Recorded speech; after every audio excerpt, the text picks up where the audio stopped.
Welcome back, everybody, to another episode of Learnin stuff. Where we're going to be talking about the application of the Stanley Parable. Right. Oh, that was just right there. Soon. You keep saying, like, okay, off screen. Uh-huh. He just looked at the computer and just kept saying soon. And I don't know what he's talking about. Soon. You will understand soon.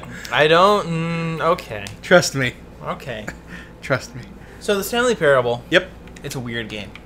Yep. It's a weird thing. Mm-hmm. Where you have a narrator who's telling you what to do all the time. Right. It's up to you if you want to do it or not. Sure.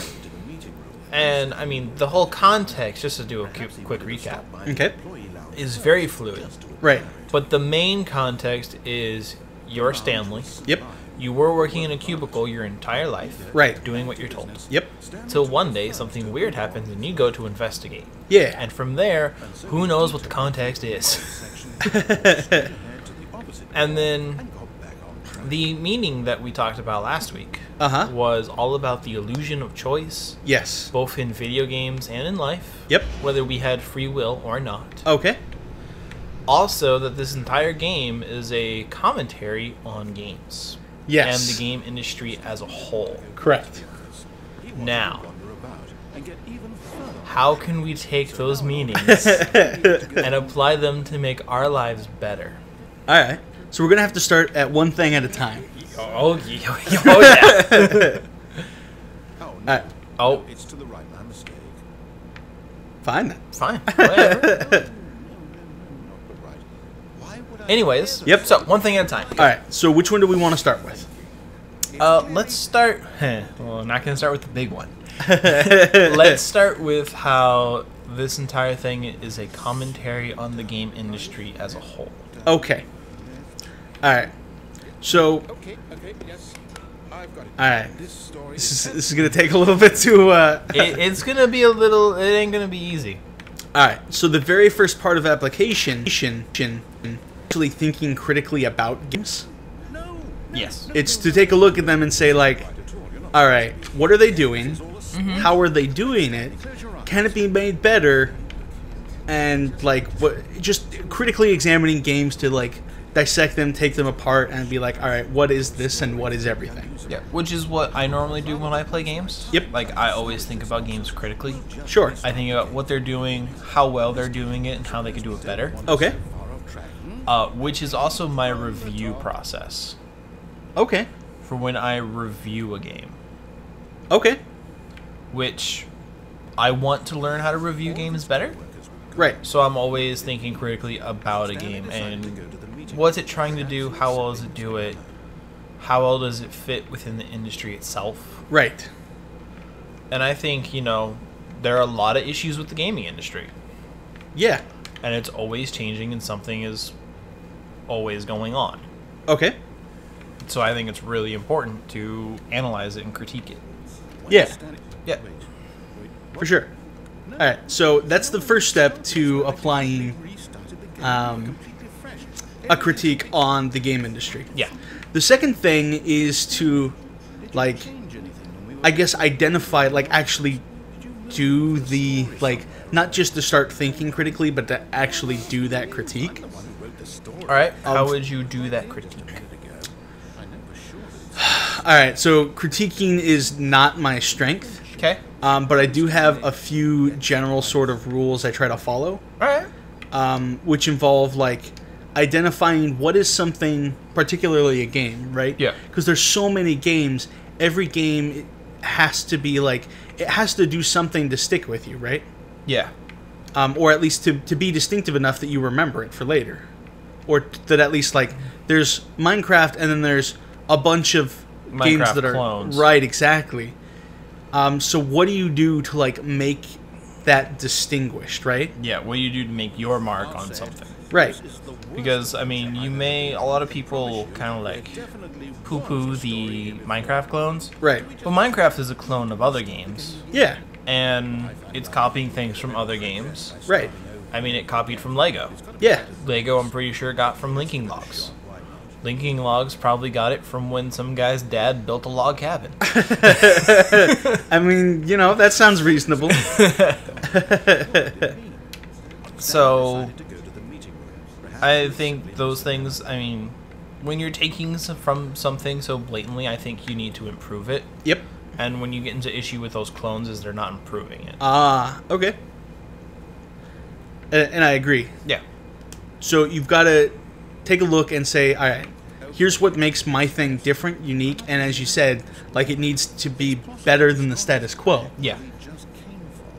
The second thing is to see what is good about basically that status quo, right?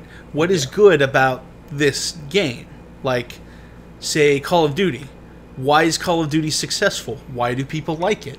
Because the market research says that people buy sequels more than they buy new IPs, and new IPs are a big risk. All right. But Call of Duty also had to have gained traction somewhere, right? Yeah. So how did it get successful is another part. Because assuming you're not, like, already have an established IP and you're like, all right, you can just get away with sequels. If you're trying to make something new, then what made it successful in the first place? Well, what made Call of Duty specifically successful is it was at first just another World War II shooter. Yeah. However, it wasn't, because what they did is they thought, all right, you're playing from the American perspective. Okay. Now let's switch it up and we'll play from the Russian perspective. Yeah. And they did different points of view from the same conflict. And that was kind of their shtick through the entire thing, up pretty much through all of them. Right, yeah, that's been the consistent thing for their single-player campaign. Exactly. And, you know, it worked. Yeah, and it worked. And it worked pretty good. It wasn't a huge success, but a lot of people enjoyed it and liked it. Right. Because Call of Duty 1, great. Call of Duty 2, really good. Yeah. 3 was absolutely horrible. Right. And then they broke the mold entirely with Modern Warfare. Right. And that's when they just skyrocketed and just kept going up and up from there. Yeah. I would argue the quality in some things got worse. Okay. Like Modern Warfare 2's writing was awful. Sure. And the story was very bad. Yep. But the multiplayer was pretty good. Okay. And again, that's sort of now their signature mark. Exactly. It is less about single player. Right. And more about, we're going to give you the amazing multiplayer. Yeah. For sure. Now we're following the... Hey, Solitaire. Yep. At least it's not Galaga like in Avengers. Right. Yeah. Yeah. So. Yep. Go on. Right, so they made their distinguishing mark, and we can identify what's good about their game. Yeah. They started off, they weren't super breaking the mold with their first titles. No. They were, you know, within sort of the genres that, you know, people were buying at the time. But they did something different, and they made a mark. Yes, they made their mark on the industry. Right. And then, even though they sort of didn't do as well with what got them going in the first place, they did continue to improve. And now, like, when it comes to FPS, like, shooter multiplayer, Yeah. they're sort of known as, like, here's the benchmark, and you sort of have to compare everything to that. Yeah, and like a lot of people kind of set new benchmarks. Like Uncharted set a new benchmark for quality and storytelling. Right. Because what they did was insane. Yeah. Yeah, exactly. Yeah.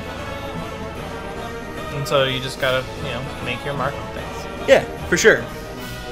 So, the other thing is to identify what makes a good or a game not good. Like, what are the problems it has? Yeah. Well, games are a lot easier to find problems with. Sure. Because if it's straight up broken, Right. like you can't play it, Right. there's an issue. Right. That's a bad game. Yeah. If the writing is horrible, Uh-huh. and you can't, like, it's not really telling a story when it's trying to tell a story, Okay. that's a bad game. Yeah. If just straight the mechanics don't work, Yep. then you should get rid of that. Yeah. Jake, there's a lot of different ways to tell if a game is good or bad. Right. But, I mean, good and bad when it comes to art can be a pretty objective thing. Now, Right. whether you like something or not Sure. is entirely subjective. Like, Naughty Bear. Uh-huh. That's a bad game. Right. No one can deny that is a bad game. But I love it to death. Yeah. It's a lot of fun. Yeah. For sure. Yeah. That's cool. Yeah. Now, Yep. yes, this is exciting. Go on. Just Oh, me and really what I was just going to go on to say more about was, like, go wild. Use your imagination. yeah, there's, like, some objective guidelines. You can be like, all right, if you can't start the game's broken and it's bad. Arkham Knight, we're looking at you. Right. But then there's, like, and like you said, if the writing's bad, like, if you can't, if, like, you just can't understand the actors and they're speaking your language, Yeah. that's a bad time. Yeah, like when you have no idea what they're saying Right. because like the writing is so bad Yeah. or the delivery is so bad. Right. Story is in our control. That's a bad time. Yeah. Important, we mustn't squander the opportunity. I mean, and if the writing is so bad where the actors don't understand what's going on, Uh-huh. that is a bad time as well. Right. So I know that each But it can work out. Right. Star Wars. Yeah.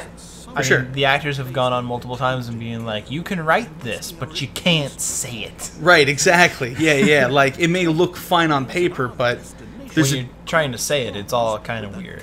right. reverse Yeah. Doom's origin. Yeah. But I think there's some other things as well. Like, I don't want to sound like gaming conventions need to stay and not be changed. Yeah. But it's important to identify why certain gaming conventions are there. Because they work. Right. And then to also be able to say, like, well, if that's the case, then, like, if they're here and this game doesn't have it, does that make it a bad game? Yeah.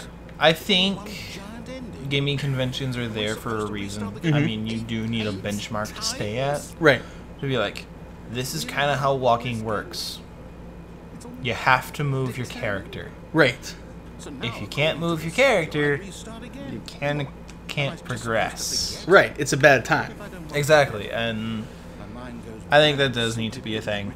Yeah. Like, there needs to be benchmarks. Like, you can improve those benchmarks, and Yep. you can shoot, And it's okay to specifically play against type, to Oh, deliberately not do something, but it's when you unintentionally leave out something that's sort of, like, really important. Exactly, and I think that goes with writing as well. Yeah. Like, you can unintentionally break a rule, Right. and that's a bad time. Yeah. Or you can intentionally break a rule, and it's good. Right. Like, when you know, like, all the best writers and painters Yeah. and developers Yep. know all of the rules. Yeah. So once they have a firm understanding of it, they can break the rules in a way that works. Right. And they can, like, play that to its strength. Exactly. I suppose in some way. But when you, like you were saying with, like, walking animations, right? Yeah. Say they program, like, this is an extreme example. Yeah. But say you programmed a walk animation, but there's a bug with the run animation, or you just didn't record one, but there's a run speed. So you go fast as running, but it's only the walk animation. Yeah, which can throw you off. What? What? What? I told you soon. Welcome Stanley to heaven. We made it to heaven. What the heck is going on? Buttons. All the buttons you can press. They're all here. This is Stanley's version of heaven. This is Stanley's version of heaven. We just made press it. all the buttons. We made it. Yep. So anyways. Yep. I'm sorry, I completely lost my train of thought. Yep. What was I saying? We were talking about buttons. Yeah. Oh God. Sorry, ladies and gentlemen. Just monkey threw me for a big loop there. There was no warning this was coming other than soon, Right. and I had no idea what was happening. Yep. But yeah, back to breaking rules. Yes. Like right. you- That's what it is. Like, you can break rules if you know the rules. Right. And it can work out and it can come bad. Right. So breaking type, it works if you know what you're doing. Right. I think a big example of that can be provided, and this is sort of like the reason why I'm going to give this example is so we can say, like, here's an example of somebody breaking type, so when you go to evaluate something, you can, you know, evaluate for its strengths. Yeah. It's been a long established thing that you can pause a game to access your menu, take a breather, and, like, you know, gather yourself again. Yeah. Until, you know, Dark Souls said no. Right, until a game says, we're going to make it so accessing your menu does not pause the game. Now, that breaks type in that that's not what games do. No. But at the same time, it successfully ratchets up the tension because now you're, like, it makes something that would normally be just a mundane task that would allow you to, like, recover and, like, rest. Yeah. Instead makes it still a stressful activity, and it keeps up that, like, that excitement. Yeah. And I can think of two examples of that. Mm-hmm. One that does it successfully, one that didn't do it so successfully. Right. One that does it extremely well is Dark Souls. Yeah. Where you can't really pause and doing everyday things. You know, there's still things that'll murder you. Yes. A bad example of that would be Zombie U. Okay. Where to go into your menu, what? There's no way out of there. Oh, you just press all the buttons. Yeah. Okay. Yeah, that's, and anytime you want, you can just come over here and press the button and go back there. And go back to heaven. Yep. Maybe when Stanley's inputting all of his things, Okay. maybe that is his mental image of his job. Oh, maybe. Yeah, maybe that's what that is. Sorry, psych major at work. Right. I have my degree. Yeah. And Stanley decided to go to the meeting. yeah, and the other part would be Zombie U, where you go through your menu, you would take off your backpack and you would sit down. Like, you would still look around and do things. Right. But in that game, there were a lot of issues with that game. Yeah. It just didn't super work well. Okay. Yeah. So there's two examples of breaking type, and now it seems to be a pretty normal thing. Mhm. Although another example I can think of would be Destiny, but I feel they're not trying to break type. Okay. It's just you can't pause an online game. Right, and that's just something about the genre. Like, Exactly. It's not breaking type for that genre. Because it's an MMO. You can't pause an MMO. Right. Exactly. Yeah. Whereas the other ones are intentionally like, you can't pause, buddy. Yeah. For sure. So, Okay, I think we yeah. all know the drill by Yeah. now. Blah, blah, blah. Any other aspects of that meeting? Pushes some buttons. 2845. Oh, hey, look, it's a new pattern. I think that pretty well covers sort of critiquing game and, like, Yeah. being critical about them and saying, like, all right, we can look critically at these things, we can say good and bad about them, Yep. and then we can improve on them. Yeah, but how do we apply that to our life? Well, like, I think that's what we were just talking about. Okay. Like, that's how you do it, is, like, you take a game, and then you start going through those steps. All right. Stanley was Yeah. All right. straight ahead. Yeah. And just go through it more critically before you say if a game is good or bad or not. Right, exactly. Like, you can So- say, I liked or didn't like this game. Yeah, but now here's a critical view of why you didn't like or like this game. Right. Yeah. Yeah. So those of you at home, Uh-huh. you now have a guide to doing our job. Right. Feel free to send your applications to. Because, interns would be awesome. I will take interns. Yeah. If you live, actually, you know what? If you live in the Washington Tacoma area, Uh-huh. email us at Yep. channelofholding@gmail.com. Okay. We will take interns, Uh-huh. and we will help you develop some new life skills. Yeah. For sure. Do it. And so the next part of application. Right. As the machine Okay, that's a really weird ending. Have you not seen this one? closer and closer to his This is so many. Sure. All right. Yeah, never mind. Go on. Free will. Uh-huh. Do we have it? Right. Do we not? Right. How can we apply that to our life? Right. All right. So I think it goes without saying that whether you, like... accepted this violent end to his brief and shallow life. Sorry, I was just distracted by the giant crusher thing. Yeah, no, the giant. That's understandable. What are you doing? I think this is how this goes. Okay.